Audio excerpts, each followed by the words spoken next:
Good morning everyone. स्वागत है आपका अपने यूट्यूब चैनल स्टडी फैक्ट में। आज है 25 अप्रैल और 25 अप्रैल से जितने भी करंट अफेयर्स के क्वेश्चन बन सकते हैं तो आज हम उनके बारे में डिस्कस करेंगे और साथ ही करेंगे स्टैटिक जीके का पार्ट भी कवर। लेकिन उससे पहले करते हैं हम अपना कल का क्विक रिवीजन। किस राज्य के शिक्षा विभाग ने गेट कैट गो नामक एप्लीकेशन और वेबसाइट लॉन्च की है? तो ये लॉन्च की है कर्नाटक राज्य ने। किस योजना के तहत सरकार ने पात्र परिवारों को दाल वितरित करने का निर्णय लिया है? तो ये लिया है प्रधानमंत्री गरीब कल्याण योजना ने।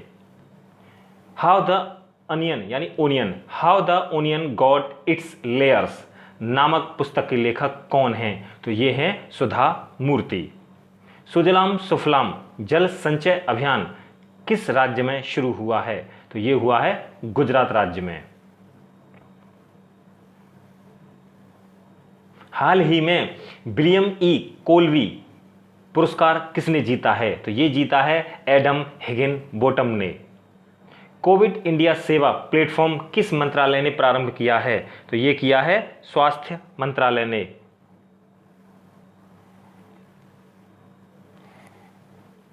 येलो केक क्या है? तो ये है एक प्राकृतिक यूरेनियम। चुनाव आयोग किसके अधीन कार्य करता है? तो ये करता है गृह मंत्रालय के। चोरा चोरी घटना ये हुई थी 5 फरवरी 1922 को। चिनुक किस देश में बहने वाली हवा है? तो ये है संयुक्त राज्य अमेरिका में। भारत में हरित क्रांति का आरंभ कब से हुआ? तो ये हुआ है 1966 में। भारत की राष्ट्रीय आय का आकलन कौन करता है? तो ये करता है CSO के द्वारा। एशियन का मुख्यालय कहाँ है? तो ये है जकार्ता में। मानव में टार्सल हड्डी कहाँ पाई जाती है? तो ये पाई जाती है टखने में। पोलियो की बीमारी किसके कारण होती है? तो ये होती है विषाणु के कारण। विश्व व्यापार संगठन की स्थापना सन 1995 में हुई है। कान्हा टाइगर रिजर्व ये कहाँ पर है? तो ये है मध्य प्रदेश में। दुनिया में सबसे उच्चतम झील कौन सी है? तो ये है टिटिकाका झील दक्षिण अमेरिका में। शाहजहां ने खान खाना की उपाधि किसे दी थी? तो ये दी थी महावत खां को। और पीर पंजाल दर्रा कहाँ पर है? तो ये है जम्मू एंड कश्मीर में। यहाँ पर हमारा करंट अफेयर्स का और स्टैटिक जीके का समाप्त होता है पार्ट। शुरुआत करते हैं आज के अपने करंट अफेयर्स की। तो आज का हमारा सबसे पहला प्रश्न है, वैश्विक प्रेस स्वतंत्रता सूचकांक में भारत की रैंक क्या है? तो ये है 142वीं रैंक है। यानी कि वैश्विक प्रेस स्वतंत्रता सूचकांक में भारत की रैंक 142वीं है। पहले स्थान पर है नॉर्वे और पाकिस्तान का जो स्थान है वो 145 है। बांग्लादेश का जो स्थान है वो है 151वां। आइए इसी के साथ बढ़ते हैं हम अपने दूसरे प्रश्न की ओर। दूसरा प्रश्न है हमारा, किस देश ने देश का पहला सैन्य उपग्रह नूर कक्षा में सफलतापूर्वक लॉन्च किया है? तो ये किया है ईरान ने। ईरान ने देश का पहला सैन्य उपग्रह कक्षा में सफलतापूर्वक लॉन्च किया है। उपग्रह नूर या लाइट पृथ्वी की सतह के 425 किलोमीटर ऊपर परिक्रमा कर रहा था। ईरान, तो ईरान की राजधानी है तेहरान और ईरान की जो मुद्रा है वो है ईरानी रियाल।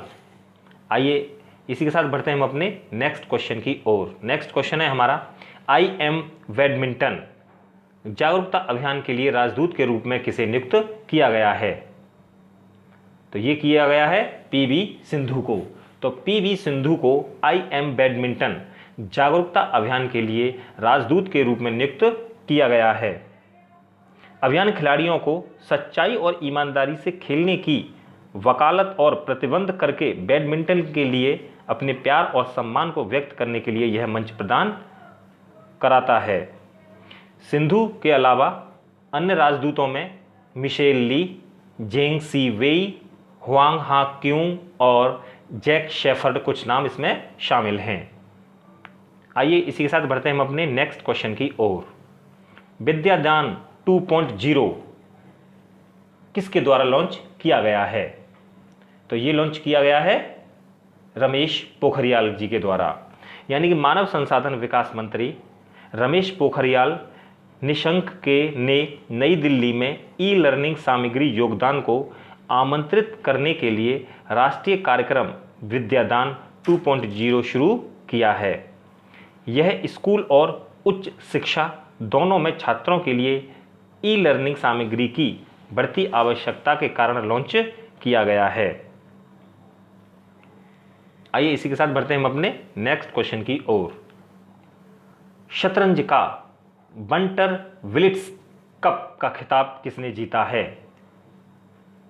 तो ये जीता है एलिर्जा फिरोजा ने, यानी कि 16 वर्ष के ईरानी शरणार्थी एलिर्जा फिरोजा ने बंटर विलिट्स कप 2020 के फाइनल में विश्व शतरंज चैंपियनशिप मैग्नस कार्लसन को हराकर यह पुरस्कार अपने नाम किया है। मूल रूप से ईरानी फिरोजा वर्तमान में पेरिस में रह रहे हैं और वह अंतर्राष्ट्रीय शतरंज प्रतियोगिता को नियंत्रित करने वाली संस्था FIDE से 2700 की रेटिंग तक पहुंचने वाले दूसरे सबसे कम उम्र के खिलाड़ी हैं। वे वर्ल्ड रैंकिंग में 21वें स्थान पर हैं। आइए इसी के साथ बढ़ते हैं हम अपने नेक्स्ट क्वेश्चन की ओर। भारत में लॉकडाउन लर्नर्स सीरीज का शुभारंभ किसने किया है? तो ये किया है UNODC ने, यानी कि United Nations office on drugs and crimes, यानी कि संयुक्त राष्ट्र मादक पदार्थ एवं अपराध कार्यालय ने अपनी प्रमुख पहल एजुकेशन फॉर जस्टिस के अंतर्गत भारत में लॉकडाउन लर्नर्स सीरीज का शुभारंभ किया है। लॉकडाउन लर्नर्स सीरीज भारत में शिक्षकों और छात्रों के साथ ऑनलाइन संवाद करने के लिए शुरू की गई है। लॉकडाउन लर्नर्स सीरीज कोविड-19 के कारण सतत विकास लक्ष्य, शांति, न्याय और सशक्त संस्थाएं पर पड़ने वाले प्रभाव पर जोर देने के लिए आरंभ की गई है। यहाँ पर हमारा करंट अफेयर्स का सेशन समाप्त होता है। पढ़ते हैं आज के अपने स्टैटिक जीके के प्रश्न। तो आज का हमारा स्टैटिक जीके का सबसे पहला प्रश्न है, ज्वार भाटा की घटना कब होती है? तो ये होती है पूर्ण चंद्रमा, यानी चंद्रमा पूरा होता है या पूर्णिमा के दिन। शिवाजी के धार्मिक गुरु का नाम क्या है? तो इनका नाम है रामदास जी।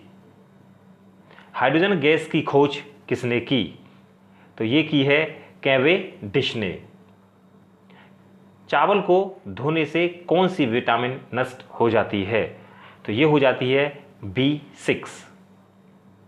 किस भारतीय महिला को सबसे पहले नोबेल पुरस्कार मिला? तो ये मिला है मदर टेरेसा को। जूनागढ़ का किला कहाँ पर है? तो ये है राजस्थान के अलवर में। सिंहासन आरोहण के बाद हर्षवर्धन को किस नाम से जाना जाता था?